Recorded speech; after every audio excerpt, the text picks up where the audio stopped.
नमस्कार, स्वागत है आपका न्यूज 24 में। आप देख रहे हैं सबसे बड़ा सवाल। आपके साथ मैं हूं अखिलेश आनंद। कश्मीरी पंडितों की घर वापसी कब होगी ये तो पता नहीं, लेकिन उनके नाम पर राजनीति जमकर हो रही है। सवाल ये, अब जबकि बीजेपी की सरकार केंद्र में भी है, राज्य में भी है, बीजेपी को इस दिशा में कदम बढ़ाने से कौन रोक रहा है? इन सब के बीच हुर्रियत नेता सैयद अली शाह गिलानी ने जिस तरह से अमरनाथ यात्रा की अवधि कम करने की बात कही है, विवाद और ज्यादा बढ़ गया है। सवाल ये, क्या वजह है कि जम्मू कश्मीर में अलगाववादियों की हिम्मत बढ़ती ही जा रही है? कभी वो भारत विरोधी नारे लगाते हैं, कभी हिंदुस्तान की सरजमी पर पाकिस्तान के झंडे लहरा दिए जाते हैं। इस हिमाकत के पीछे आखिर वजह क्या है? जम्मू कश्मीर के इन्हीं हालातों के मद्देनजर आज हमारा सबसे बड़ा सवाल यह है कि हुर्रियत की नजर में क्यों खटकने लगी है अमरनाथ यात्रा? अलगाववादियों की गुंडागर्दी आखिर कब तक बर्दाश्त करेगी मुफ्ती सरकार? सवाल यह भी, कश्मीरी पंडितों का मुद्दा सरकार सुलझा रही है या उलझा रही है? इन तमाम सवालों पर हम तफसील से बहस करेंगे खास मेहमानों के साथ, लेकिन पहले आपको एक रिपोर्ट दिखाते हैं।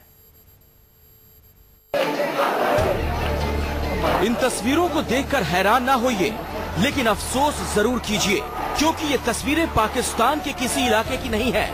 ये तस्वीरें हिंदुस्तान की सरजमी की हैं।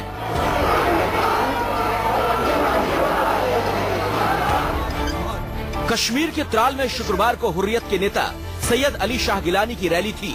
इस रैली में हिंदुस्तान के खिलाफ जमकर नारेबाजी की गई, पाकिस्तानी झंडे लहराए गए और देश का दुश्मन गिलानी जहर उगलता रहा। हम उसके खिलाफ नहीं, हम यात्रा के खिलाफ नहीं है, लेकिन हम यात्रा के बारे में कहेंगे कि भाई ये हमारा जो माहौलियात है उससे ये माहौलियात बर्बाद हो रहा है।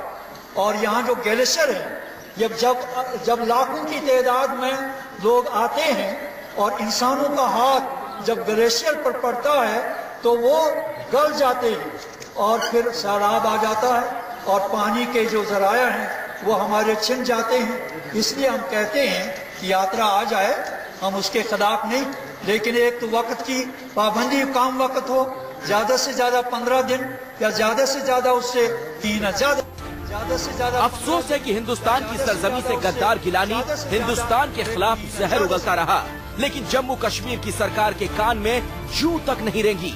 लगातार हिंदुस्तान की गंगा जमुनी तहजीब पर हमला बोलता रहा, लेकिन मुफ्ती सरकार चुप बैठी रही।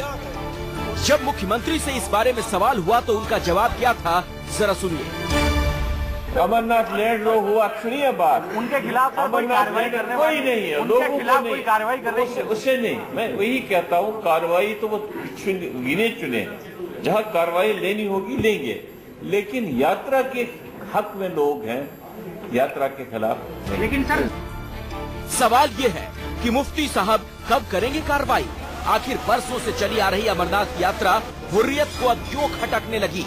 क्या अलगाववादी एक बार फिर से घाटी में 2008 जैसी घटना दोहराने की फिराक में हैं? जब अमरनाथ श्राइन बोर्ड की जमीन को लेकर विवाद खड़ा हुआ था और घाटी में हिंसक प्रदर्शन शुरू हो गए थे।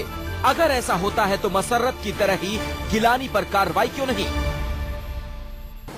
जो है गिलानी का रोल जो है वह एक जहां के देशभक्त नागरिक होने का नहीं है, वो पाकिस्तान का, CIA का और ना जाने किन किन एजेंसियों का एजेंट है।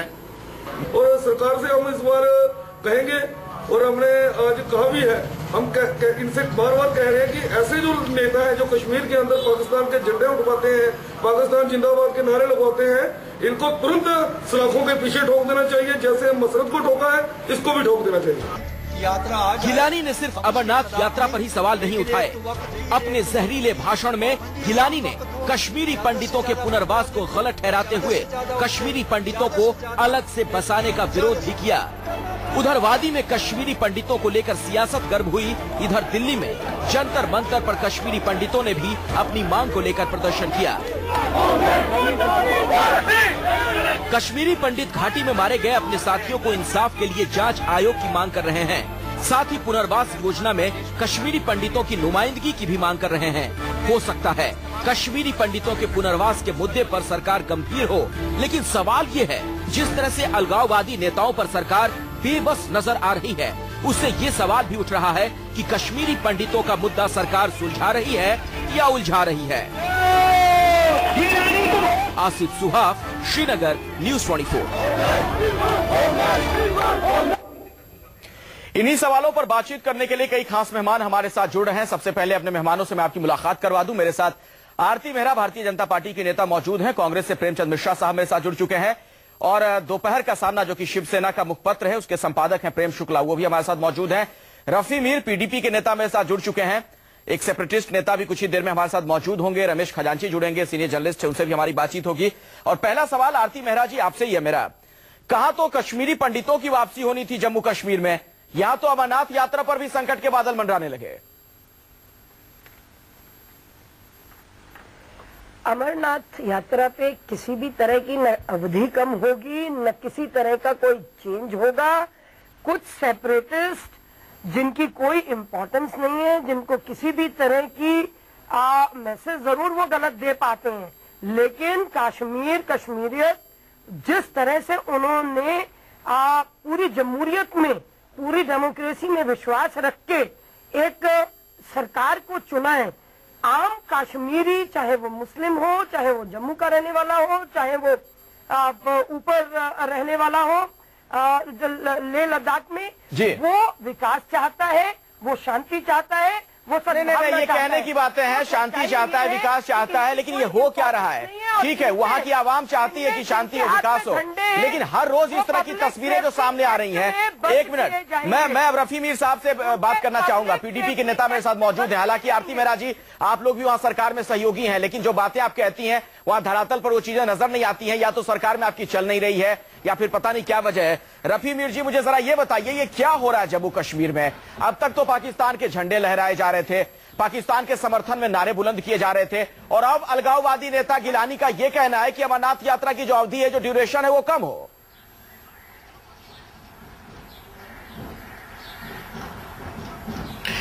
देखिए, हम पहले भी कह चुके हैं और हमारे इस डिबेट से पहले हमारे वजीर आला मुफ्ती मोहम्मद सईद साहब का भी बयान आया है कि जो बयान गिलानी साहब का यात्रा को लेकर आया है, उसके बावजूद उन्होंने ये कहा, और हम भी ये कहते हैं, हमारी पार्टी का मौक़िफ़ है, यात्रा ये जो अमरनाथ की है, ये बहुत ही पुराना इवेंट है, बहुत साल से चला आ रहा है और चलेगा। अगर किसी पार्टी ने, किसी लीडर ने इसके साथ अपना सजेशन दिया, इत्तेफाक नहीं करते हैं ये कैसे चलना चाहिए, लेकिन उससे तो फर्क नहीं पड़ना चाहिए। गवर्नमेंट की डिटर्मिनेशन है, हमारी पार्टी की डिटर्मिनेशन है। इतना आप इस पूरे मामले का सरलीकरण इसके अलावा सुन लीजिए मेरी बात। गिलानी, जिन्हें आप गिलानी साहब कह रहे हैं, उनकी रैली में वहां पर पाकिस्तान के झंडे लहराए गए। त्राल की मैं बात कर रहा हूं, श्रीनगर की तस्वीरें भी हमें याद हैं, जहां मसर्रत आलम भी मौजूद था। और यही नहीं, पाकिस्तान के समर्थन में नारे बुलंद किए जाते हैं, भारत विरोधी नारे बुलंद किए जाते हैं। ऐसे लोगों को गिरफ्तार क्यों नहीं करते हैं? सलाखों के पीछे डालिए ना रफी मीर जी। जिस बात का आप जिक्र कर रहे हैं, आपने मुझे अमरनाथ यात्रा का पूछा, मैं वही आपको पहले एक्सप्लेन कर रहा था कि यात्रा का जो ड्यूरेशन है, ये 50 दिन भी रहा है, 60 दिन भी रहा है, 45 दिन भी रहा है। ये बहुत ही इमीडिएट है। आपको समझना चाहिए कि जो लीडर साहिबान इस बारे में बात कर रहे हैं, ये उनके लिए इश्यू हो सकता है, पर हमारे लिए नॉन इश्यू है। रहा सवाल, आप कहते हैं त्राल में झंडे लहराए गए या पाकिस्तानी नारे दिए गए, इसमें हमारे वजीर आला साहब ने कहा और हमारी हुकूमत का एक मौक़िफ़ ये है कि कानून की कार्रवाई होगी, कानूनी कार्रवाई होगी, law will takes on course, जैसे मसरत क्या कार्रवाई होगी, क्या कार्रवाई होगी रफी मीर साहब? किया गया, कहने की बात है। प्रेम शुक्ला जी मेरे साथ शिवसेना के नेता भी मौजूद हैं। प्रेम शुक्ला जी, मुझे कंप्लीट करने दीजिए, 20 सेकंड में कंप्लीट मुझे कंप्लीट करने दीजिए। आप कानूनी कार्रवाई होगी और जरूर होगी, और हर सबज कपड़े के टुकड़े को आप पाकिस्तान झंडा। ये अलगाववादियों के साथ जो आप लूला कुश्ती करते हैं ना, ये बात अब सबके समझ में आने लगी है। क्या कार्रवाई होगी, कहने की बातें हैं। प्रेम शुक्ला की कार्रवाई होनी होती तो अब तक हो चुकी होती कार्रवाई। यही तस्वीरें श्रीनगर में हमने देखी थी, काफी लंबा वक्त गुजर चुका। त्राल में हम देख रहे हैं। हिंदुस्तान में ये बात तो मतलब चौंकाती है प्रेम शुक्ला जी, कि हिंदुस्तान की सरजमीं पर पाकिस्तान के झंडे लहराए जाते हैं, भारत विरोधी नारे बुलंद किए जाते हैं, और वहां मौजूद सरकार के प्रतिनिधि अभी भी कह रहे हैं कि कार्रवाई की जाएगी। बेहद दुर्भाग्यपूर्ण है, और इस तरह का लचीलापन हमको जो है एक राष्ट्र के तौर पर बहुत कमजोर साबित करता है कि जब जो है पाकिस्तान का झंडा हमारी सरजमी पर लहराता है, और लहराने वाले जो हैं हमारे ही सुरक्षा व्यवस्था में, हमारे ही नमक पर वो पलते हैं। ये सबसे दुर्भाग्यपूर्ण मामला। और अमरनाथ श्राइन बोर्ड के मामले में बीते 10-15 वर्षों से, जब से कश्मीर में अमनो अमान संस्थापित होने की स्थिति पैदा हुई है, तब से बारंबार राजनीतिक तौर पर ये पीडीपी ने भी इसमें गलतियां की हैं। कांग्रेस पार्टी जब गुलाम नबी आजाद वहां मुख्यमंत्री थे उसमें भी गलतियां हुई, और उमर अब्दुल्ला ने भी अमरनाथ यात्रा के बारे में बारंबार विपरीत टिप्पणियां करके अलगाववादियों के हौसले को बुलंद किया। हमारे देश में कश्मीरी पंडित जो कश्मीर में रहता है उसके लिए अलग कॉलोनी बसाई जाएगी, ये जैसे ही बात शुरू होती है पाकिस्तान के विदेश मंत्रालय की तरफ से संयुक्त राष्ट्र में यह कहा जाता है कि संयुक्त राष्ट्र का जो प्रस्ताव है उसका उल्लंघन हो रहा है। नहीं, प्रेम शुक्ला जी, इसमें एक बात मैं जोड़ दूं, वो चीन को दिए सहूलियत के मुताबिक आप भूल गए हैं। प्रेम शुक्ला जी, हो सकता है आपकी कोई मजबूरी हो चुकी, बीजेपी के आप साथी हैं। सुन तो लीजिए प्रेम शुक्ला जी, सर सुन लीजिए मेरी बात। आपने कहा कि कश्मीरी पंडितों के लिए टाउनशिप की बात करती है केंद्र सरकार, तो पाकिस्तान विरोध करता है। मुफ्ती सरकार ने विरोध किया हुआ आप भूल गए। मुफ्ती मोहम्मद सईद ने विधानसभा में टाउनशिप के लिए जमीन देने से इनकार कर दिया। दोनों का जो कोई विरोध करे उसके विरोध को कुचलकर वहां पर कश्मीरी पंडितों को बसाया जाना चाहिए। इस देश के नागरिक होने के नाते, इस देश के नागरिकों को 3 लाख नागरिकों को आपने 20 वर्ष अपने ही देश में निर्वासित रखा, उन निर्वासितों को बसाने की बात होती है। यदि कोई सरकार, किसी भी प्रकार का स्टेट सरकार इस तरह की गलती करे तो कुचल कर उसको वहां पर कश्मीरी पंडितों को देखते हैं कौन सुरक्षा चलता है। प्रेमचंद मिश्रा जी के पास में आऊंगा, उससे पहले मेरे साथ अलगाववादी नेता हिलाल वार जुड़ गए हैं। 1 मिनट हिलाल वार, अगर आप मुझे सुन पा रहे हैं, बड़ा सीधा सा मेरा सवाल है। आपके जो नेता हैं आप लोगों के, सैयद अली गिलानी शाह, उन्होंने जो बयान दिया वो कह रहे हैं कि अमरनाथ यात्रा से माहौल बर्बाद हो रहा है, क्यों? जी, मसला यह है कि जो अमरनाथ यात्रा के मुतालिक उन्होंने बयान दिया वो सियासत से हटके था। एक्चुअली ग्लोबल लेवल पर एक कैंपेन चल रही है कि हमें ग्लेशियर्स को बचाना चाहिए। ये ग्लोबल इशू है, not Kashmir issue. It is not related with Kashmir. कर रहे हैं एकाएक आपको इतनी चिंता होने लगी ग्लोबल इश्यूज की? क्या बात आप कर रहे हैं साहब? वहां पर आपको पता है अमरनाथ यात्रा जो है, हिंदुओं की बात की जाए तो उनके लिए एक मतलब वहां वो जाते हैं, बहुत इज्जत के साथ जाते हैं और उनके लिए बहुत बड़ी बात होती है जाना। और आपको लग रहा है उसका ड्यूरेशन कम हो जाए, आप अपनी सियासत चमका रहे हैं सीधे तौर पर। हम उनको वेलकम कर रहे हैं, आने दे रहे हैं, हम उनको वेलकम कर रहे हैं और हमेशा उनके मेजबान रहे हैं। लेकिन हम चाहते हैं कि अगर वो ज्यादा देर तक यहाँ रहे तो माहौलियत पर असर पड़ेगा और ग्लेशियर्स पिघल सकते हैं, जिससे इंसानियत पर खतरा हो सकता है। इंसानियत को खतरा हो सकता है, बिल्कुल। कहां से ये सारे? अच्छा एक चीज बताइए, 1 मिनट, इस लॉजिक पर तो मैं कुछ देर बाद आपसे बात करूंगा, लेकिन जरा मुझे ये बताइए, 1 मिनट हिलाल वार साहब, जरा मुझे ये बताइए, आप लोग जो पाकिस्तान के झंडे लहराने लगे हैं इन दिनों हिंदुस्तान की सरजमी पर, पहले भी लहराते थे, बीच में रुक गए थे, हाल फिलहाल में फिर से वो झंडे आपने निकाल लिए हैं, इसके पीछे क्या तर्क है? मुझे मेरी बात सुन लीजिए, मुझे 1 मिनट दीजिए प्लीज। सबसे बड़ी बात, अगर पाकिस्तान का झंडा कोई लहराता है, जो मुझे आप एक बताइए कि कई साल पहले जो जम्मू कश्मीर के हाई कोर्ट में एक केस आया ऐसे ही झंडा लहराने का। जस्टिस मीर ने एक जजमेंट दिया, लैंडमार्क जजमेंट, कि hosting of Pakistani flag on the soil of Jammu and Kashmir is no offense. It's a landmark judgment in the Jammu and Kashmir High Court. क्या बात करते हैं आप मुझे जरा ये बताइए, आप भारत में रह रहे हैं, अगर इतनी हिम्मत है तो पाकिस्तान में जाके हिंदुस्तान के झंडे लहरा के दिखा दीजिए, आपको पता चल जाएगा जमहूरियत का क्या मतलब होता है। नहीं जनाब, हमारी सरजमीन अपनी है, जम्मू कश्मीर हमारा अपना मुल्क है, हमारी अपनी सरजमीन है, जम्मू कश्मीर हिंदुस्तान का अखंड अंग है, अभिन्न अंग है, ये भी नहीं जनाब, ये डिस्प्यूटेड टेरिटरी है जनाब, ये मुतनाज़िया खिता है। प्रेम शुक्ला आपको जवाब देना चाह रहे हैं। प्रेम शुक्ला जी, ये भ्रम निकाल दीजिए अपने दिमाग में से। ये गिलानी के बाप का नहीं है, कश्मीर गिलानी के बाप का नहीं है, ये हिंदुस्तान की सरजमी है।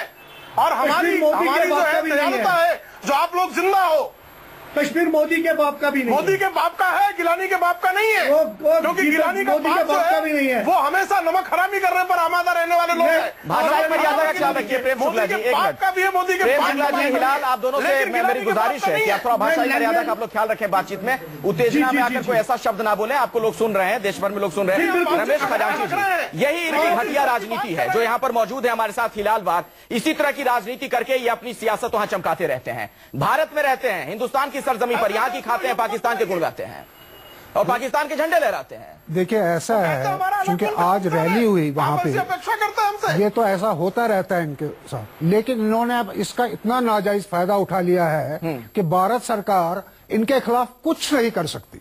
न कोई कदम उठाती है। ये इनका मुद्दा जो अमरनाथ यात्रा के अगेंस्ट इस टाइम डेमोन्स्ट्रेशन का है, ये खाली इस टाइम जो गवर्नमेंट ने जो आज यहाँ जंतर मंतर में कश्मीरी पंडितों की भी रैली हुई, उसको रोकने का है कि इनका मकसद बेसिकली एक है कि कश्मीरी पंडित वापस ना आए, क्योंकि इनकी आजादी तो रह गई। पिछले 50 साल से ये जद्दोजहद कर रहे थे और लोगों को, वहां के कश्मीर के अवाम को इन्होंने मरवाया। वहां पे ये गिलानी साहब के जो बैठे हैं यहाँ पे, जो बोलते हैं अलगाववाद, और जिन्होंने हाई कोर्ट का जजमेंट अभी कोर्ट कर दिया, इनको बोलिए कि गिलानी साहब किस ऐशो आराम से रहते हैं और उन्होंने कितने नौजवानों को वहां अपने इस पाकिस्तान का वॉर जो ये लड़ रहे हैं वहां नहीं खबर में घुसा दिया। अब इस टाइम जबकि कश्मीरी पंडितों की बात 25 साल के बाद मुद्दा बन रही है कि वो वापस आए वहां पे, यह सारा उसको रोकने का षड्यंत्र है। हिलाल बार, आप डर रहे हैं क्या कश्मीरी पंडितों की वापसी की जो बात चल रही है उसे आप डर रहे हैं, इसलिए इस तरह के अनाप शनाप बयान दिए जा रहे हैं और इस तरह के हथकंडे अपनाए जा रहे हैं? हिलाल बेसिकली मकसद वही है। बीजेपी वाले डर रहे हैं, हम उनको वेलकम कर रहे हैं, आए और हम उनकी सिक्योरिटी का बंदोबस्त। कौन सा वेलकम कर रहे हैं आप? एक रैली निकाल रहे हैं, ये तो वही वेलकम कर रहे हैं आप, जैसा आपने 1990 में निकाला, बोला कश्मीरी पंडितों यहाँ से निकल जाओ, और वही वेलकम कर रहे हैं आप।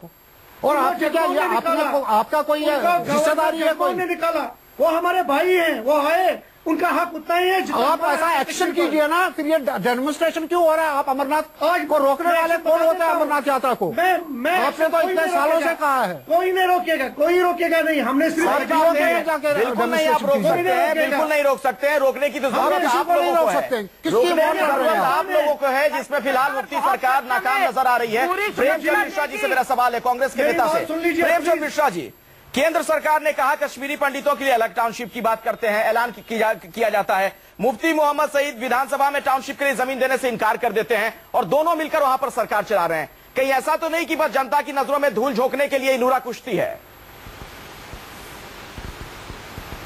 एग्जैक्टली यही हो रहा है। जब से जम्मू कश्मीर में बीजेपी और पीडीपी की सरकार बनी, दो चीजें सामने आ रही। एक तो अल्बान आदमियों को पूरी छूट मिल रही है, उन्हें लग रहा है जैसे अपनी सरकार हमारी आ गई। वो उनके बयान या उनकी एक्टिविटी, चाहे पाकिस्तान के फ्लैग को लेकर हो या भारत विरोधी, संविधान विरोधी बयान जो आते हैं, वो तमाम चीज़ें तभी होती हैं जब उनको लगता है कि हमें सरकार के स्तर पर प्रोटेक्शन मिल रहा है। और यह काम बीजेपी और पीडीपी के हुकूमत में आने के बाद से शुरू हुआ है, ये देश की जनता महसूस कर रही है। जी, भारतीय जनता पार्टी अपने कंस्टिट्यूंसी को देखने के लिए कुछ ऐसी बातें बीच में जरूर कहती है, लेकिन उसके कथनी करने में उतना ही फर्क है जितना मुफ्ती साहब के कथनी और करने में फर्क है। मैं समझता हूं इस पूरे मामले में कश्मीरी पंडितों की भावनाओं का ख्याल होना चाहिए। ये सेंसिटिव इशू है, उनका रिहेबिलिटेशन हो, उसके लिए माहौल होना चाहिए, उनके डिग्निटी और सिक्योरिटी के साथ कोई समझौता नहीं होना चाहिए। अलग टाउनशिप हो और ये मुख्यमंत्री कुछ और बोलते हैं, बीजेपी कुछ और बोलती है, तो कहीं न कहीं भारतीय जनता पार्टी इस पूरे प्रकरण में राजनीति कर रही है और हमें इस तरह की राजनीति से बचना चाहिए। आरती मेहरा जी, क्या आप राजनीति कर रही हैं? क्या बीजेपी पूरे मामले में सिर्फ और सिर्फ खालिश राजनीति कर रही है? जवाब दीजिए आरती मेहरा जी। एक मिनट,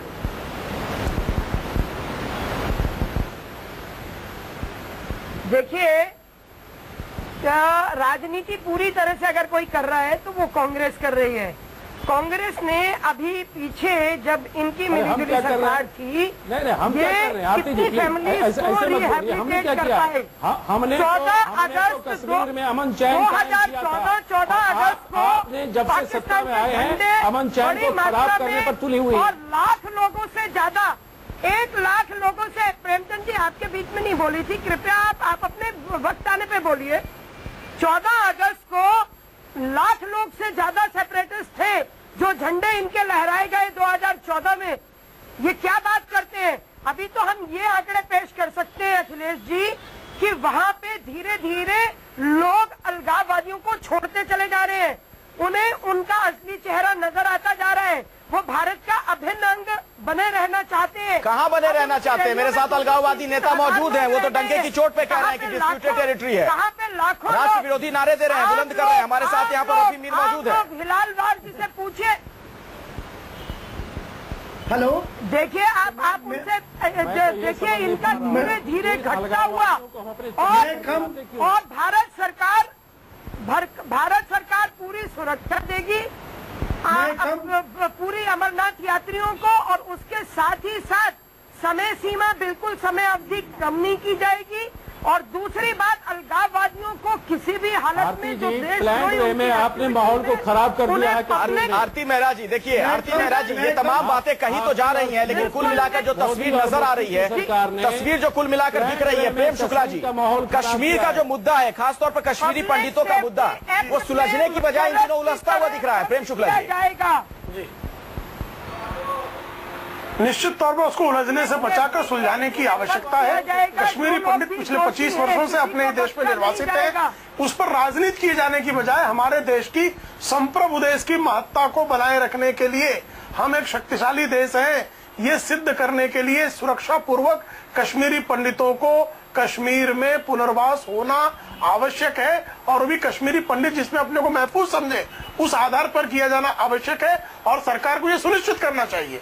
लेकिन सरकार अगर सुनिश्चित नहीं कर रही है तब क्या होना चाहिए? क्योंकि आज की तस्वीर सामने है, हम दिखा रहे हैं दर्शकों को, कश्मीरी पंडित आज बड़ी संख्या में दिल्ली में सड़कों पर निकले, धरना प्रदर्शन उन्होंने किया। सरकार को सुनिश्चित करना होगा, ये जन दबाव बनाना होगा, क्योंकि कश्मीर के मुद्दे पर कांग्रेस ने 60 वर्षों से जिस तरह का कुचक्र और जिस तरह का खेल किया, उसका दुष्परिणाम है कि आधा कश्मीर जा चुका है, आधा कश्मीर निकले जाने की और तैयारी में बैठे हैं वो लोग। ऐसे में भारतीय जनता पार्टी के नेतृत्व वाली सरकार को कांग्रेसी गलतियों को दोहराए जाने से बचना होगा। प्रेमचंद मिश्रा जी जवाब दीजिए, फिर ब्रेक के लिए रुकना पड़ेगा मुझे। प्रेमचंद मिश्रा जी, पंडित सड़क पे आए, मेरा जेन्युइन सवाल है कि जिस तरह से कश्मीर में आज बीजेपी और पीडीपी की सरकार ने माहौल को खराब कर दिया है, फिर से मिसट्रस्ट का वातावरण बना है, क्या ऐसे वातावरण में आपने बहुत ही गंभीर आरोप लगाया प्रेमचंद मिश्रा जी, आप कह रहे हैं कि जम्मू कश्मीर की फिजा को बीजेपी और पीडीपी की सरकार ने और खराब कर दिया है।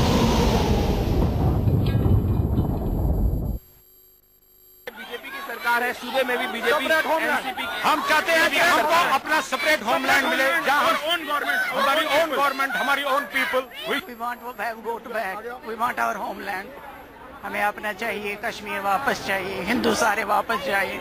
हम चाहते हैं कि हम कश्मीर जाएं और अपने उन बुजुर्गों की जो हमारी वहाँ पे रूहानी ताकती थी, जिनकी वजह से हमें सुकून था वहाँ पे, हम उनके साथ वापस रह सकें। सिक्योरिटी बहुत इम्पोर्टेंट चीज है कश्मीरी पीड़ितों के लिए। अगर सिक्योरिटी हमको उस वक्त दी होती तो we would not have come out.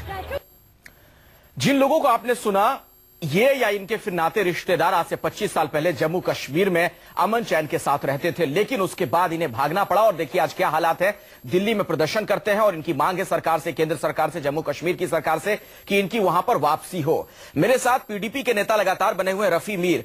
Rafi Mir साहब, जरा मुझे यह बताइए, जमीन से जुदा होने का जो दर्द होता है, क्या उसे आप समझते हैं या फिर अलगाववादियों के हीलिंग टच को सिर्फ समझते हैं आप?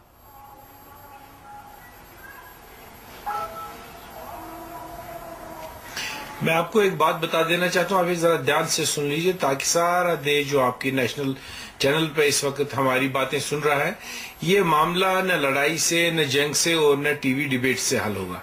मामले दो हैं जो आपने इस वक्त मेनली आपके डिबेट के हैं।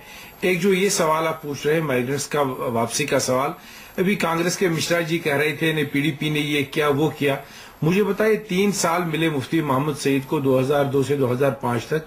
आज जब सारी दुनिया को ये खबर हो रही है और ऐलानन हम ये कहते हैं कि हमारे पंडित भाई वापस आएंगे, और मैं पार्टी की तरफ से कहता हूं वो वापस आकर रहेंगे, इसके लिए ये बड़ा इशू है, 25 साल से लटका हुआ इशू है।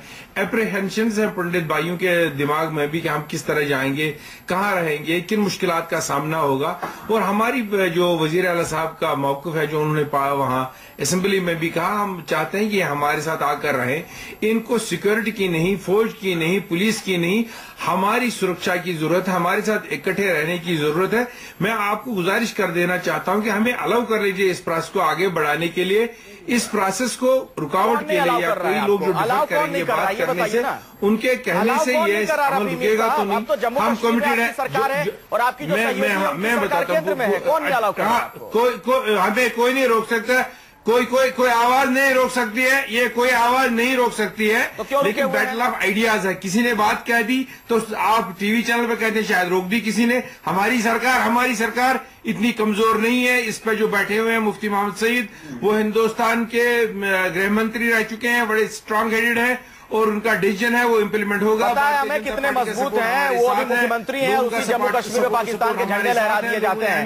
प्रेमचंद मिश्रा जी, क्या ऐसे में कश्मीरी पंडितों की वापसी होगी? देखिए बिल्कुल मजबूत है। और दूसरी बात मैंने पहले का मुझे मौका दिया, दूसरी बात पे भी के चलते अमरनाथ जी यात्रा का जिन कश्मीरी पंडितों को अपनी जमीन छोड़नी पड़ी थी आज से 25 साल पहले, सिक्योरिटी नहीं होती अमरनाथ यात्रा की, वो वापसी कब करेंगे? वो वापसी तब करेंगे जब वहाँ माहौल उनके अनुकूल होगा, जब वहाँ सिक्योरिटी होगी। वो माहौल आप ही नहीं बना पाए थे प्रेमचंद मिश्रा जी। जब उनके राजनीति करने के लिए विरोध भले कर दीजिए, लेकिन आप भी वो माहौल तो नहीं बना पाए जम्मू कश्मीर में। मौका तो आपको भी मिला। टेन्योर का हो गया। रफी मीर साहब, आपकी बात प्रयास किया था। प्रेमचंद मिश्रा जी से मेरा सवाल है, हमने उनके रिहैबिलिटेशन के लिए प्रयास किया, हमने उनके रिहैबिलिटेशन के लिए प्रयास किया, हमने उनको रहने का इंतजाम किया, हमने उनके राशन का इंतजाम किया, हमने उनके डिग्निटी को बचाने का इंतजाम किया। लेकिन आज जिन माहौल में कश्मीर में फिर से बुलाने की बात हो रही है, वो माहौल कश्मीर का नहीं है और इसके लिए पीडीपी और बीजेपी दोनों जिम्मेदार है। इनके दोनों नेता अलग अलग बात करते हैं और वहाँ अलगाववादियों की बात अलग हो जाती है। इसलिए मैं समझता हूँ कि जब तक मैं इसी से जुड़ा एक सवाल जरा पूछ लेता हूँ आरती मेहरा जी से, और बहुत देर से कुछ कहना चाह रही हैं आरती मेहरा जी। पंडितों से राय लीजिए। ठीक है प्रेमचंद मिश्रा जी, आपकी बात हो गई। आरती मेहरा जी, जरा मुझे ये बताइए, ये इस तरह की तस्वीर क्यों नजर आती है? नूरा कुश्ती, मोदी साहब कहते हैं, केंद्र की सरकार कहती है कि टाउनशिप के जरिए वहां पर बसाया जाए कश्मीरी पंडितों को, वहां की सूबे की जो सरकार है वो मना कर देती है, फिर बात जस की तस है। क्यों आखिर ये? आप लोग भी तो वहां सरकार में सहयोगी हैं।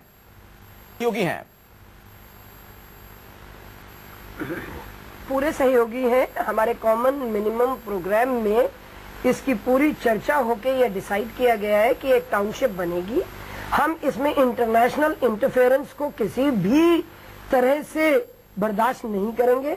ये हमारे देश का इंटरनल मामला है और उसके अलावा एक कंसेंसस बना के जो हमारा प्लान है टाउनशिप का, उसके लिए गो हेड करेंगे। उसमें अगर कुछ तो कैसे आप बनाएंगे आरती मेहरा जी? दो तरह की बात एक साथ कैसे? मैं इस पे कमेंट ले लेता हूँ रफी मीर जी से। रफी मीर जी, आप लोग तो टाउनशिप के लिए तैयार हैं, तो रास्ता कहाँ से निकलेगा? ऐसा अखिलेश जी, एक मिनट अखिलेश जी, आज उनकी कुछ उम्मीद है, कुछ आशा है। वो पूरी तरह से निराश थे, हताश थे कांग्रेस गवर्नमेंट से। उनकी वो 19 जनवरी 1990 की रात बहुत लंबी हो गई। उन्हें अब थोड़ी उम्मीद जगी है कि एक संवेदनशील प्रधानमंत्री वो करके दिखाएगा। आरती मेहरा जी, देखिए ये सब बातें जो है ना, लच्छेदार भाषा, इस तरह के शब्दों का इस्तेमाल, इसमें मसला उलझ जाता है। मैं तो एक बड़ी सिंपल सी बात कह रहा हूँ, बुनियादी सवाल है। आपको कश्मीरी पंडितों की वापसी का रास्ता दिखता है वहाँ अलग टाउनशिप बसाकर? वहाँ सूबे में जो सरकार है पीडीपी, बीजेपी की, पीडीपी के नेता है रफी मीर, वो कह रहे हैं कि हम ये होने नहीं देंगे। तो फिर इसका समाधान निकलेगा कैसे खजांची साहब? ये तो खालिश राजनीति है। देखिए, ये तो बिल्कुल राजनीति है। कश्मीरी पंडितों का वापसी का सवाल बेसिकली जुड़ा हुआ है होमलैंड से। ये जो सब है, ये एक कॉस्मेटिक टच हो रहा है। एक आशा जगाई जा रही है कश्मीरी पंडितों के लिए कि आप पहल करो वापस जाने की, लेकिन ये सब तब तक मुमकिन नहीं है जब तक कश्मीरी पंडितों की बेसिक डिमांड जो पन्नून कश्मीर की है, होमलैंड की है, और वो ये है कि वहां फुल फ्लो हो इंडियन कॉन्स्टिट्यूशन का और हमको यूनियन टेरिटरी स्टेटस दिया जाए to east and south of जेल। तो 370 को तो बीजेपी ने ठंडे बस्ते में डाल दिया है। अभी तो वो पॉलिटिकल कंपल्शन है उनकी, क्योंकि उनकी सरकार पीडीपी के गठजोड़ से चल रही है। तो ये सब पॉलिटिकल अपमनशिप है, ये एक पॉलिटिकल गैम्बिट है कि सरकार किसी तरीके से चले। लेकिन कश्मीरी पंडितों का मुद्दा जो है, जो बेसिक वहाँ के एजेस से रहते आए हैं और उनको गन पॉइंट पे निकाला गया, वो तभी वापस जा सकते हैं जबकि धारा 370 हट जाए। इसमें पॉलिटिक्स की कोई गुंजाइश ही नहीं है। और हिलाल आज पहल हो रही है उसी चीज के लिए जो पीडीपी चाहता नहीं है। मसला बहुत ज्यादा उलझा हुआ है। मसला बहुत उलझा हुआ। बिल्कुल, यह आसान मसला नहीं है। हिलाल वार कुछ कहना चाह रहे हैं बहुत देर से, बोलिए। नहीं, अगर ये जब तक धारा 370 हट ना जाए तब तक इस मसले का कोई हल ही नहीं। जरूर चाहती है कि हमारे हिंदुस्तान। रफी मीर साहब, मैं आपके पास आऊंगा, मुझे प्रेम शुक्ला जी के पास भी जाना है, लेकिन हिलाल वार बहुत देर से इशारे कर रहे थे, कुछ कहना चाह रहे हैं, बोलिए हिलाल वार। एक मिनट पूरा दीजिए जनाब।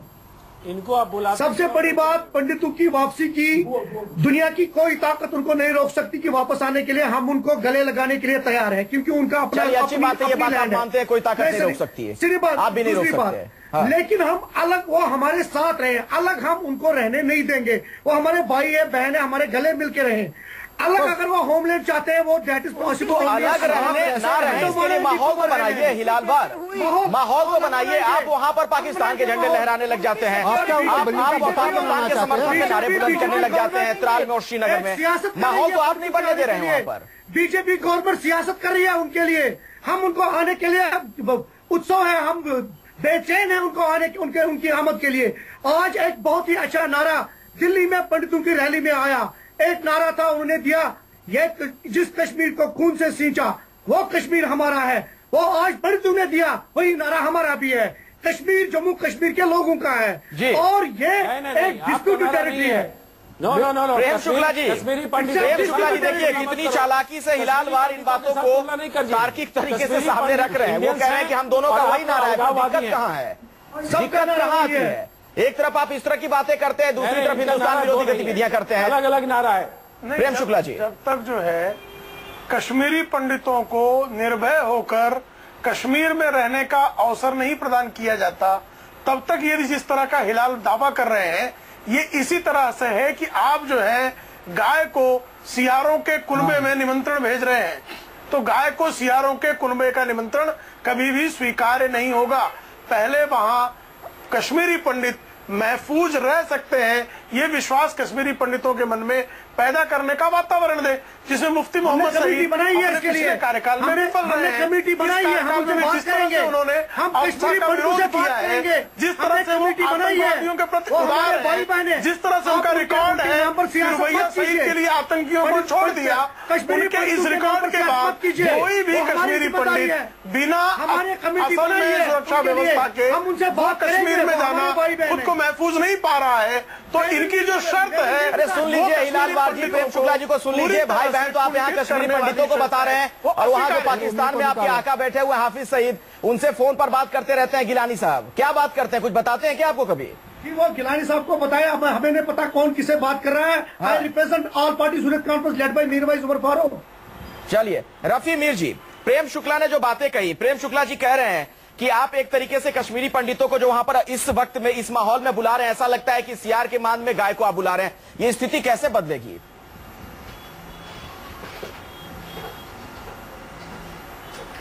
नहीं, मुझे लगता है थोड़ी गलतफहमियां पैदा हो जाते हैं इस बात से, जब यहाँ पे कोई रैली होती है, कोई झंडा लहराया जाता है तो आपको लगता है शायद सिचुएशन आउट ऑफ कंट्रोल है। मैं आप और बाकी साथियों से ये सवाल पूछना चाहता हूँ, क्या इस वक्त यहाँ कश्मीर में हमारे पंडित भाई नहीं रह रहे? अच्छी खासी तादाद है, पहले नहीं थे। आप इस वक्त की सिचुएशन को 1990 से कंपेयर मत कर लीजिए खुदा के लिए। उस वक्त सिचुएशन अलग थी, उस वक्त अपर हैंड था मिलिटेंट्स का। इस वक्त सिचुएशन धीरे धीरे काफी काबू में आ गई है। बाकी मिनिमम एक फेयर रहता है जब तक हमारे पंडित भाई जो हैं ये खौफ फेंके नहीं दिमाग से, इनको यहाँ आना है और हमारे साथ रहना है, ये बहुत सुरक्षित रहेंगे और इसके लिए गवर्नमेंट मॉडलिटीज तमाम तय कर रही है। मुझे लगता है इसमें कोई दिक्कत नहीं, कोई ताकत इनको नहीं रोक सकती। गवर्नमेंट का पूरा प्लान है। ठीक है सर, मैं आपकी बात समझ गया और इंशाअल्लाह ताला हमारे जरा मुझे एक बात बताइए, अगर केंद्र की सरकार को यह लग रहा है कि अलग टाउनशिप बसाकर वहां पर कश्मीरी पंडितों की वापसी कराई जाए, इसके पीछे क्या लॉजिक आपको नजर आता है? क्योंकि इससे मुतमईन नहीं है वहां की स्थानीय सरकार, हालांकि बीजेपी पार्टनर है, लेकिन या तो बीजेपी की शायद वहां सुनी नहीं जा रही है या फिर ये नूरा कुश्ती है। ये है नूरा कुश्ती इस मामले में ऐसे है, ये विचारधारा बदलनी चाहिए कि कश्मीरी पंडितों को कोई टाउनशिप दी जाए, क्योंकि कश्मीरी पंडित टाउनशिप में चाहता ही नहीं है। टाउनशिप बनाना है, कश्मीरी पंडित बिल्कुल अलग माहौल चाहता है कि जहाँ अपना होमलैंड उसको मिले, जहाँ वो भगाया न जाए किसी तरीके से, किसी फोर्स से भगाया न जाए, गन के तौर पे न भगाया जाए, और उसको सुरक्षा होनी चाहिए, ओवरऑल इकोनॉमिक पैकेज होना चाहिए और वो हमेशा के लिए वहां रहे, क्योंकि वो ओरिजिनल इनहैबिटेंट है। टाउनशिप की बात करके बीजेपी क्या राजनीति कर रही है? बिल्कुल टाउनशिप की बात करके बीजेपी राजनीति कर रही है, और वो भी टाउनशिप उनके साथ कि जिन्होंने हमको वहां से भगाया। ऐसे ही जो बैठे हैं अलगाववादी नेता वहां पे इस टाइम जो डेमोन्स्ट्रेशन कर रहे हैं, उन्होंने हमें भगाया और कहते हैं कि हम उस टाउनशिप में भागीदारी हिस्सेदारी करेंगे, आप हमारे साथ रहिए। हमारे घर जो है वहाँ पे पूरा शमशान घाट बना हुआ है और वो इन्हीं लोगों की वजह से बना हुआ है। तो हम इन्हीं से गले मिले जिन्होंने हमको बंदूक की नोक पे, हमने नहीं भगाया आपको, जगमों ने भगाया। तो इसका हल तब तक यही हो सकता है जब तक धारा 370 को उठाया न जाए। और वो करेंगी नहीं आरती मेहरा आप? सरकार भी में अभी आपको रहना है। आरती मेहरा जी, वो करना पड़ेगा। जिस सरकार को केंद्र में आना है या है उनको करना पड़ेगा, इसमें कोई चारा नहीं है। जवाब दीजिए आरती मेहरा जी। रहे article 370 is the barrier. Ji Akhilesh ji, Bharatiya Janata party अपने एजेंडे पे बिल्कुल क्लियर है। ये सरकार बनाने से पहले ये सरकार जिसमें जम्मू में हमें अच्छी तादाद में वोट मिला और वैली में पीडीपी को मिला, तो ये एक नेचुरल सा अलायंस इसलिए किया, पूरी तरह से ऑपोजिट विचारधारा के बावजूद कोई विलय नहीं हुआ है। ये इसलिए किया है कि हम 80% एजेंडा, डेवलपमेंट का एजेंडा रखे, पीस का एजेंडा रखे और पॉलिटिकल इश्यूज रखे, उसमें कश्मीरियों की वापसी हो। ये नरेंद्र मोदी जी जो देश के प्रधानमंत्री हैं, एक संवेदनशील। देखिए आरती मेहरा जी, वापसी हो ये बातें कई बार कही जा चुकी हैं, हर कोई कह रहा है। मुझे जरा ये बताइए हो कैसे? इंप्लीमेंट तो करने का काम अब आप लोगों का है ना। अभी भी विपक्ष की भाषा आप बोल रही हैं, सरकार में है दोनों जगहों पर आप, केंद्र में भी राज्य में भी। आरती मेहरा जी, मैं बिल्कुल विपक्ष की भाषा नहीं बोल रही हूँ अखिलेश जी, बिल्कुल विपक्ष की भाषा नहीं बोल रही हूँ। मैं आपको पूरे कन्विक्शन से ये कह रही हूँ, क्योंकि ये पूरा मुद्दा मेरी नेशनल एग्जीक्यूटिव में भी लगभग 2 घंटे डिस्कस हुआ है। हम लोग कमिटेड हैं और हमें कश्मीरी पंडित उनके स्वाभिमान को, उनकी जमीन को, उनकी पूरी तरह से उनको वापस। बिल्कुल, और आपका प्रेम शुक्ला जी, ये कमिटमेंट हमें तब दिख जाता है दोनों सरकारों का, पीडीपी और बीजेपी का। हालांकि आप लोग भी सहयोगी हैं केंद्र में और महाराष्ट्र सरकार में। प्रेम शुक्ला जी, जब मसर्रत आलम की रिहाई हो जाती है, पहला कदम, कोई बड़ा कदम जम्मू कश्मीर की सरकार उठाती है, अलगाववादी नेता मसर्रत आलम की रिहाई हो जाती है और वो मसर्रत आलम बाहर आते ही भारत विरोधी नारे लगाता है। स्थितियां इस कदर खराब होती है कि उसे नजरबंद करना पड़ता है। नहीं, मसर्रत आलम की रिहाई बिल्कुल गलत थी और उसको रिहा करके मुफ्ती मोहम्मद सईद ने अपनी साख को और नीचे गिरा लिया है। उसके कारण जो है अलगाववादी प्रक्रिया में विस्तार हुआ है, अलगाववादी प्रक्रिया को बल मिला है। मसर्रत आलम की रिहाई का शिवसेना ने शुरू में भी विरोध किया था, आज भी मसर्रत आलम जैसे तत्वों के खिलाफ सबसे पहले हुंकार भरने वाला दल अगर कोई है तो शिवसेना है। हम उसके खिलाफ बात करते हैं, लेकिन आप मुझे कृपया बताइए कि भारतीय जनता पार्टी के साथ शिवसेना न जाए तो क्या उस कांग्रेस के साथ जाए जिसने आधा कश्मीर काट कर जो है वो माउंटबेटन की पत्नी को दान में दे दिया? प्रेमचंद मिश्रा जी, आप ही के लिए शायद ये सवाल था। आप सलाह बोले जा रहे हैं, आप एक संपादक भी है। नहीं, ये गलत बोल रहे हैं। ये मैं संपादक को इसलिए कह रहा हूँ, माउंटबेटन की पत्नी को दान दिया, ये साबित कर सकता हूं। आखिरी कमेंट 20 सेकंड में खजांची साहब आपसे चाहूंगा। रमेश खजांची जी, सीनियर जर्नलिस्ट है, जम्मू कश्मीर की सियासत को समझते हैं। तस्वीर ये जो दिख रही है, ऐसा लगता है कि जम्मू कश्मीर का मामला सर सुलझने की बजाय, जो कि हमें उम्मीद थी कि मोदी सरकार ने तमाम जो बातें कही थी जम्मू कश्मीर को लेकर, प्रधानमंत्री मोदी अपने भाषणों में कहते थे कि चीजें पटरी पर आएंगी, सुधरेंगी, क्या आपको लगता है या फिर डिरेल हो रहे हैं सब कुछ? देखिए, मेरे ख्याल में तो डिरेल ही हो रहा है। एक जो पहल उन्होंने की, जो आज 25 साल के बाद पहली दफा किसी गवर्नमेंट ने सेंटर पे की है कि कश्मीरी पंडितों की वापसी का कोई एक उन्होंने एक ढांचा सा रखा जी। लेकिन जो ग्राउंड पे एक्शन है केंद्र सरकार की, बीजेपी की, वो सेंटर की एक्शन बिल्कुल फेल हो रही है। ये आज का किस्सा वो दबा नहीं रही है। मसरत आलम को पहले आपने छोड़ा ही क्यों? अगर कोर्ट को उसने छोड़ा किसी वजह पे, प्रोसिक्यूशन की गलती की वजह से, तो उसको फिर बाकी किसी एक्ट में आप अंदर कीजिए, उसके अगेंस्ट तो इतने ये है। तो मामला इस चीज का है कि जो ग्राउंड पे एक्शन है बीजेपी की स्टेट में, वो बिल्कुल ऐसी नहीं है जैसा वो कहते हैं। चलिए, तो कथनी और करनी का फर्क दिख रहा है। और करनी का फर्क है। बहुत बहुत शुक्रिया आप तमाम मेहमानों का आज इस चर्चा में शिरकत करने के लिए। जम्मू कश्मीर का जो मसला है बहुत ही संवेदनशील है और ऐसे में जरूरत इस बात की है कि इसको तरीके से सुलझाएं, कश्मीरी पंडितों की वापसी हो, लेकिन उसके पीछे कोई राजनीति ना हो।